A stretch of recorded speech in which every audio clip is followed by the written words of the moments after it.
Verbos. Os verbos são palavras que expressam ações, estados, mudanças de estado ou fenômenos da natureza. A estrutura de um verbo pode ser dividida em três partes principais: radical, vogal temática e desinências. Estrutura dos verbos. Os verbos são palavras que expressam ações, estados, mudanças de estado ou fenômenos da natureza. A estrutura de um verbo pode ser dividida em três partes principais: radical, vogal temática e desinências. O radical contém o significado principal do verbo. A vogal temática indica a conjugação do verbo e as desinências são afixos que indicam as flexões do verbo em relação ao tempo, modo, pessoa, número e voz. Flexão dos verbos. Os verbos se flexionam para indicar tempo, modo, pessoa, número e voz. Os tempos verbais indicam quando a ação ocorre e se dividem em presente, passado, pretérito e futuro. O presente indica uma ação que ocorre no momento da fala, como eu estudo. O pretérito refere-se a uma ação que ocorreu no passado e pode ser subdividido em pretérito perfeito, ação concluída, como eu comi, pretérito imperfeito, ação contínua ou habitual no passado, como eu comia, e pretérito mais que perfeito, ação anterior a outra já passada, como eu tinha comido.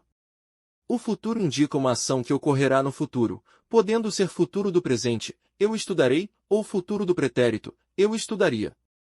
Modos verbais. Os modos verbais indicam a atitude do falante em relação à ação.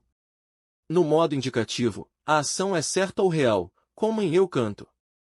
No modo subjuntivo, a ação é duvidosa, desejada ou hipotética, como em que eu cante.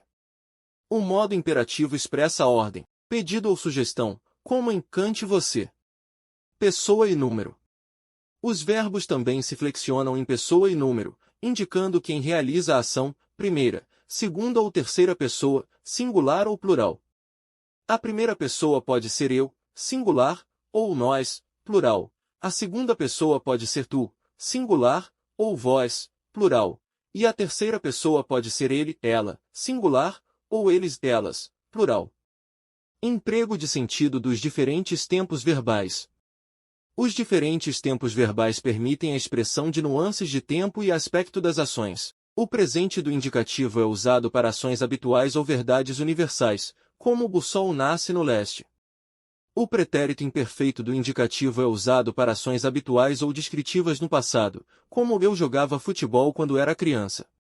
O futuro do pretérito é usado para expressar hipóteses ou desejos, como eu gostaria de viajar. Vozes verbais e seus efeitos de sentido. A voz verbal indica a relação entre o sujeito e a ação do verbo. Na voz ativa, o sujeito pratica a ação, como em o menino leu o livro. Na voz passiva, o sujeito recebe a ação, como em o livro foi lido pelo menino. A voz passiva pode ser analítica, utilizando verbos auxiliares, ser, estar, mais particípio, como em a carta foi escrita por Maria, ou sintética, com verbos pronominais, verbo mais pronome-se, como em vende-se casa. Na voz reflexiva, o sujeito pratica e recebe a ação ao mesmo tempo, como em ele se cortou. Conclusão. Compreender a estrutura, a flexão, o emprego dos tempos verbais e as vozes verbais é essencial para a construção de frases claras e precisas. A prática e o estudo regular dessas formas verbais ajudam a desenvolver habilidades de escrita e comunicação eficazes.